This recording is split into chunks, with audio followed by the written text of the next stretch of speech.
bir arobiydan so'rashgan ekan. Sen hech jannatga tushaman deb o'ylaganmisan deb. Desa bu nima dermishdi? Arobiy rosa to'g'ri odam, qishloq odam bo'lar ekan. "Ey, sen nima deyapsan? Allohga qasamki, men biron marotaba bu haqda shubha qilmaganman. Men albatta jannatga tushaman. Men albatta jannat bog'larida sayr qilaman. Albatta jannat suvlaridan ichaman. Nimaga bilasanmi? Men unga ishonaman. Men la ilaha illalloh deganman.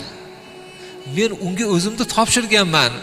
Meni Robbim shundayki, o'ziga iymon keltirganda do'zaxda xorlamaydi" degan ekan. Birodarlar, shunday lazzatli iymondamiz biz. Meni mana shu gaplarimni uylaringizdagi bolalarga aytib bering.